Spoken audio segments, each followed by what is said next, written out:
بسم اللہ الرحمن الرحیم۔ معزز و مکرم سامعین، السلام علیکم ورحمۃ اللہ وبرکاتہ۔ قرآن حکیم اور ہماری زندگی کے گزشتہ 6 پروگراموں میں سے پہلے پروگرام میں سورہ حامیم السجدہ کی آیات 9 تا 12 کے مضامین کا ترجمہ اور مختصر تفسیر پیش کرنے کی سعادت حاصل ہوئی تھی۔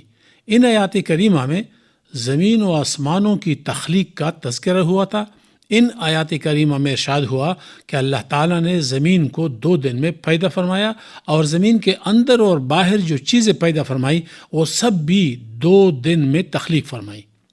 آسمانوں کو بھی 2 دن میں تخلیق فرمایا اور یوں زمین و آسمان اور ما فیہا کو کل 6 دن میں تخلیق فرمانے کا ذکر ہے۔ پھر ان دونوں یعنی زمین و آسمان سے اللہ تعالیٰ کا خطاب ہوا ہے اور اس کے جواب میں زمین اور آسمانوں کی فرمان برداری والا جواب ذکر ہوا۔ پروگرام نمبر 2 میں آیات کریمہ 13 تا 18 کا ترجمہ اور مختصر تفسیر پیش کیا گیا تھا۔ ان آیات کریمہ میں اقوام عاد و ثمود کا ذکر ہوا ہے۔ اللہ تعالیٰ نے ان اقوام کے پاس اپنے رسول بھیجے تاکہ ہدایت حاصل کر سکے، لیکن وہ ضد، ہٹ دھرمی اور کٹ حجتی پر مائل رہے اور پیغمبروں سے کہا کہ اگر ہمارا رب چاہتا تو ہمارے لیے فرشتے نازل فرما دیتا۔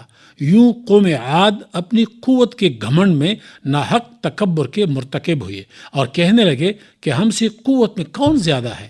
اللہ تعالیٰ نے فرمایا کہ جس ذات نے تمہیں پیدا فرمایا اور یہ قوت عطا فرمائی اور اتنے بلند آسمان اور بڑی زمین پیدا کی، وہ قوت میں تم سب سے زیادہ ہے، لیکن وہ انکار اور کفر پر جمے رہے یہاں تک کہ ان پر سرسر کی تیز آندھی آئی اور ان کو تباہ و برباد کر کے رکھ دیا۔ یوں ان آیات کریمہ میں حق سے اعراض کرنے والوں کو تنبیہ اور تہدید اور پھر عاد و ثمود کی بربادی کا تذکرہ ہوا ہے۔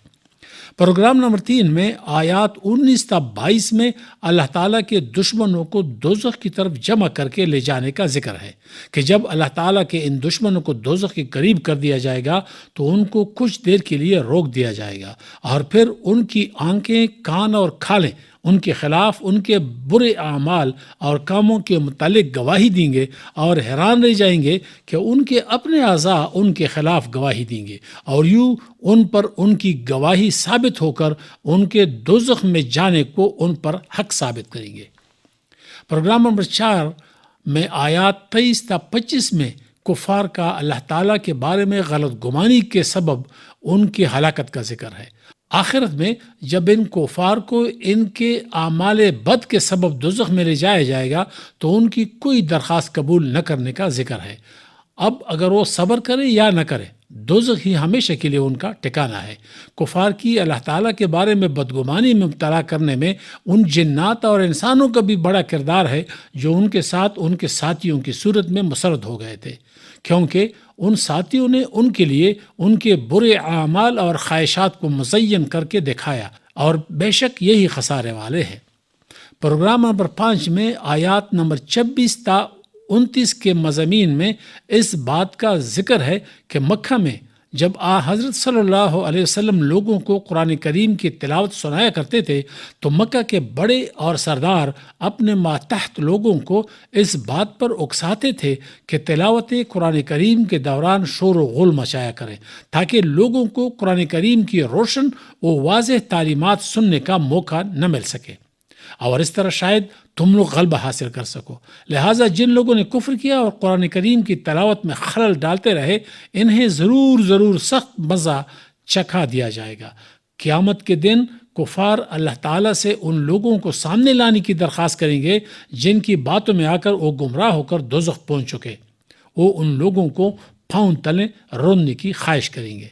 پروگرام نمبر 6 میں آیات 30 تا 32 میں اہل ایمان و استقامت کی فضیلت بیان ہوئی ہے کہ بلا شبہ جو لوگ اللہ تعالیٰ پر ایمان لائے اور پھر اس پر قائم رہے تو ان پر ان کے دلوں کو سکون و اطمینان دلانے کے لیے فرشتے نازل ہوتے ہیں۔ فرشتے ایسے لوگوں کی دنیاوی اور اخروی زندگی میں مددگار ہوتے ہیں۔ جنت میں ایسے لوگوں کو وہ سب کچھ ملے گا جو ان کے نفسوں کی خواہشات ہوں گی اور جنت میں ان کو ہر وہ چیز ملے گی جس کو وہ طلب کریں گے۔ یہ سب کچھ غفور اور رحیم رب کی طرف سے مہمانی کے طور پہ ہوگا۔ اللہ تعالی ہم سب کو ان مذکورہ نعمتوں سے سرفراز فرمائے۔ آمین ثم آمین۔ وآخر دعوانا ان الحمد للہ رب العالمین۔